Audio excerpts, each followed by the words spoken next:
Okay, so I've got a couple hobbles here. I'm going to show you guys. This is not how to teach your horse to hobble. I'm just talking about these hobbles and how they go on. This video is actually for a friend I made these for that is going camping, so she needs some hobbles. First, these sideline hobbles I talked about the other day, or I showed you guys. These have a very distinct bow. This is made with a heel rope, and when you put them on, regardless of the side, you'd want the bow to go out. And it's made in a way that, like, the bow's either going to go away from the other legs or towards them. It's because the way these loops are, they're not sideways where the bow would go up or down. They will go one or the other. So when I'm going to put these sideline hobbles on, I'll put that bow out so as a back foot comes forward, that rope goes further away. And it's stiff enough, it's not going to lay on the ground. It'd be really tough for a horse to step on it. I got these front hobbles. Some people have seen them before. These are super soft. I'll show you those second. So we'll put these back hobbles on first. I put this through here pretty tight, so this slides, but not, well, it's getting easier as it goes, but it's not super easy. So I'll throw this back foot on first, and then I'll do the front foot.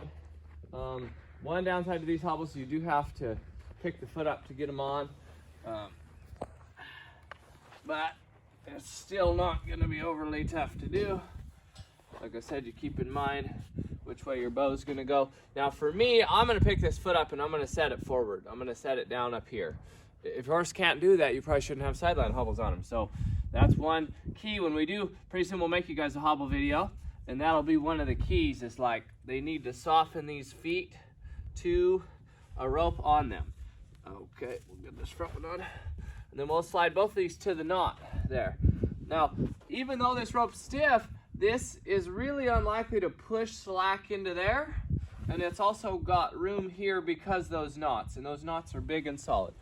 Next thing we're gonna do is put these front hobbles on. So, the way these work, one side's got a knot, one's got a loop, and then it's got this little knot to go up and down, and that'll secure. I'll show you that in a minute. But anyways, we're gonna take them. We're gonna go around the foot on the other side like this, and then we're gonna twist it and get our desired tension on these. And depending on how tight we want to do this, we can keep going. A smaller horse, or say we want the feet closer together. There, she's softening because she felt me pull on her. Now when that goes through there, I'm gonna take this pink knot and I'm gonna slide it down. And this is gonna help keep that knot from coming out if she were to move around. And this is brand new, so it's a little tight and snug, but I'll push that down all the way. Now that can't come out of there. So the point of this is, I put my horse out for the night. I'd like to be able to find him in the morning. Some people use hobbles in a way they want the horse to graze and walk around.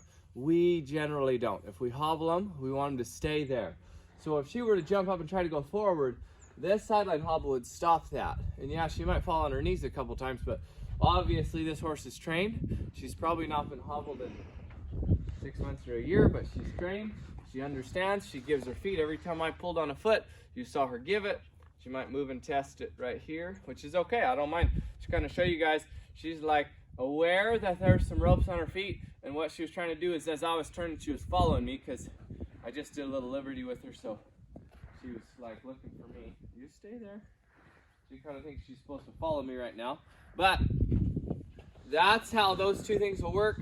That's probably about how I'd use them. Those ones up higher, those ones down lower. Depending on the size of your horse, you could maybe get different lengths of sidelines, but yeah, that's them. If you guys have any questions, let us know. And I was just kind of making that video for her so she knows how to put them on, and that's it. Thanks for watching.